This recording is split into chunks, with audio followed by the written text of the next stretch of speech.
Hello everyone. I, Miss S. M. Jagtap from Maratha Vidya Prasarak Samajas, KBT College of Engineering, Nasik, welcomes you on my today's session. And today I am focusing on the concept called as a pulse amplitude modulation. In my previous sessions, I already discussed the many points regarding the pulse modulation.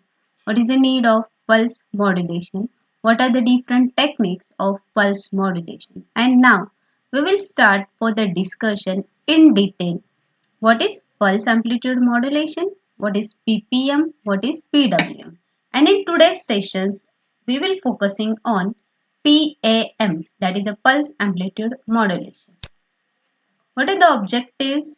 After listening this session, you will be able to understand the concept of pulse amplitude modulation. Yes, how to generate the PAM, that is a pulse amplitude modulated signal, and once you generated, how we reconstruct the pulse amplitude modulated signal along with its advantages, disadvantages, and where the PAM is used, that is the applications of PAM. Yes, we will revise the some points of pulse modulation first, then we will switch to the PAM. What we required for the pulse modulation? Basically, we required a modulated signal represented as a masses signal represented as a x of t. It is a simple sine waveform. And as per the discussion, the impulse modulation carrier is in the form of train of periodic rectangular pulses, which is represented here. Then what is PAM? Pulse amplitude modulation. Here, the amplitude of the constant width, constant position, rectangular carrier is varied in proportion with instantaneous value of modulating signal. We will focusing more on PAM in today's sessions. What is PWM? The width of the carrier pulses is made vary. Look at here. This width is different. This width is different. But the amplitude and the position of the pulses are constant. In ppm, the position of each pulse is varied in accordance with the amplitude of the sample value of the modulating signal and the amplitude and the width of the pulses is kept constant. These are the three techniques we are familiar for the pulse modulation, that is PAM, PWM, PPM, and the digital modulation technique is PCM. Let us understand what is a pulse modulated signal or how to generate the pulse amplitude modulated signal by a specific block diagram. Yes, in PAM system, the amplitude of the pulse carrier is changed in proportion with instantaneous amplitude of the modulating signal, that is represented by m of t. The carrier is in the form of train of narrow pulses. Yes, PAM signal is then sent either wire or through cable, or it is used to modulate the carrier. PAM is basically a form of signal modulation where the message information is encoded in the amplitude of series of signal pulses. Looking by the output, we say that PAM is an analog pulse modulation scheme in which the amplitude of a train of carrier pulses are varied according to the sample value of masses signal. Yes, PAM is defined as the data transmission by altering the amplitude, that is a power level or called as a voltages of every pulse in a regular time sequence of electromagnetic waves or pulses. The possible number of amplitude can be finite, but mostly it is in a sum of power, some power of 2, some power of 2, so that final output signal can be a digital. For example, in level 4 PAM, there are 2 raised to 2 discrete pulse amplitude, whereas in a level of 8 PAM, there are 2 raised to 3 discrete pulse amplitude. These are the some points need to be revised regarding the pulse amplitude modulation. Now, figure shows a complete block diagram of PAM generator. It consists of low pass filter, a modulator with a train of pulses or called as a pulse generator and the pulse reshaping circuit. Let us understand the role of each block. Modulating signal is given called as a massive signal, M of t is given to the low pass filter in order to band limit the massive signal. Basically, the LPF avoid the aliasing of samples. It passes only low frequency component of the signal and it eliminates the high frequency signal component. The output of the LPF is then applied to the modulator, whereas the second input to the modulator is from rectangular pulse generator. They get mixed in the block of modulator.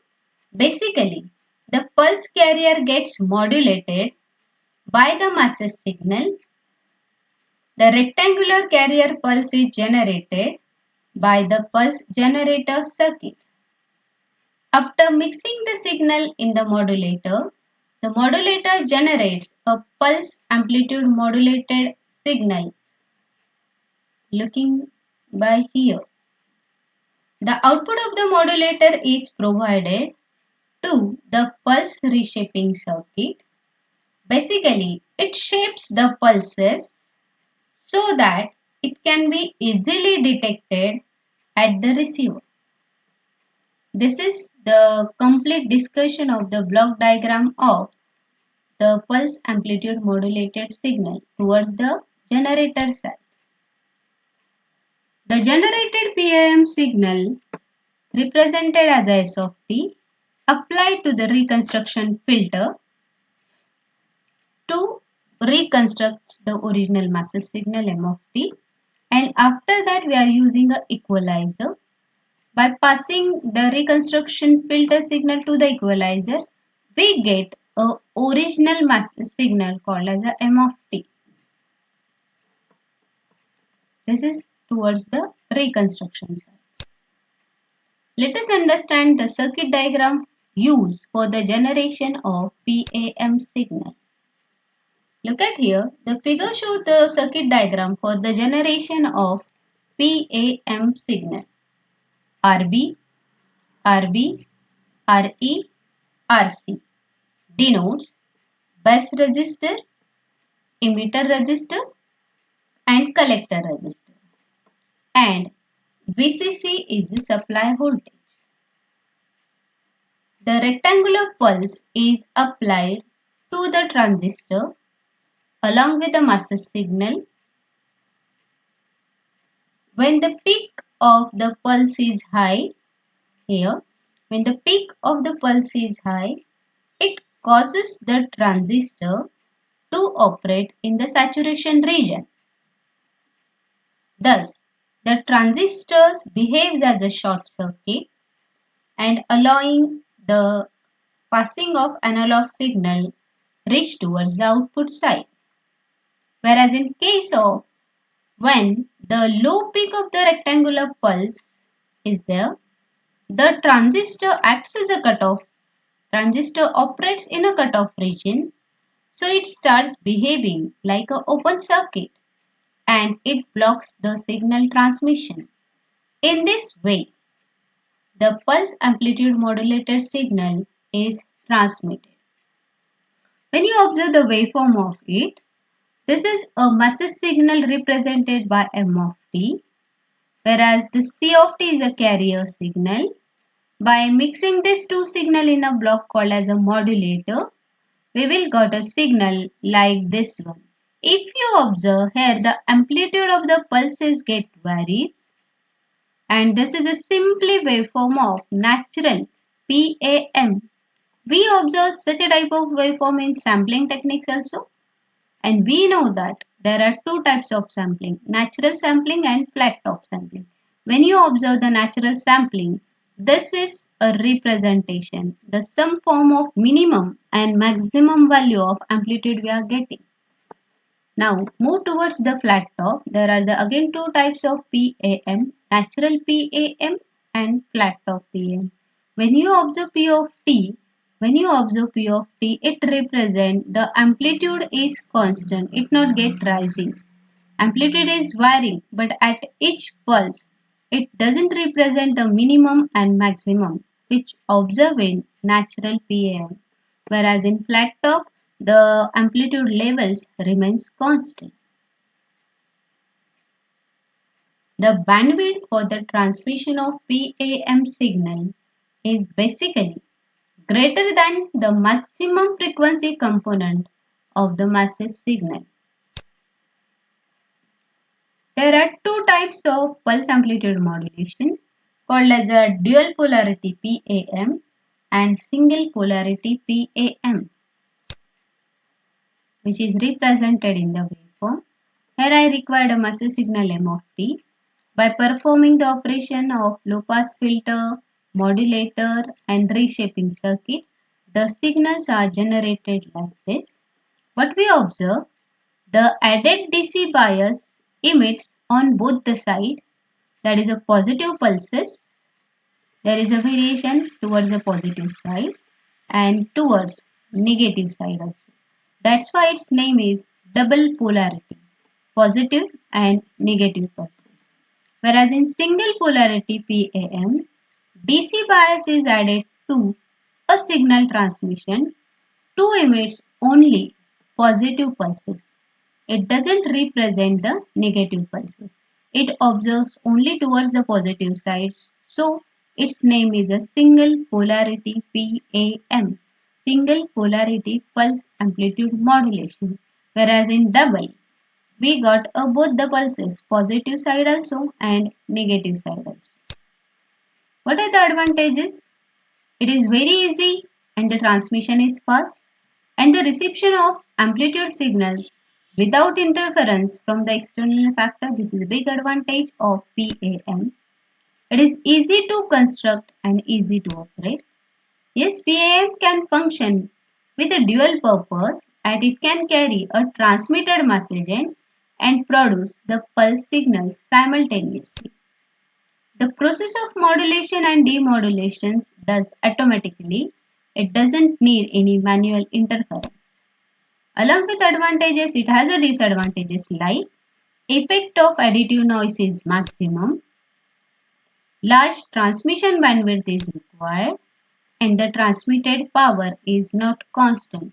To reduce these two disadvantages, large transmission bandwidth and the transmitted power is not constant, definitely we require a next type of modulation, that is called as a pulse width modulation. What are the applications of PAM? Where we are using PAM?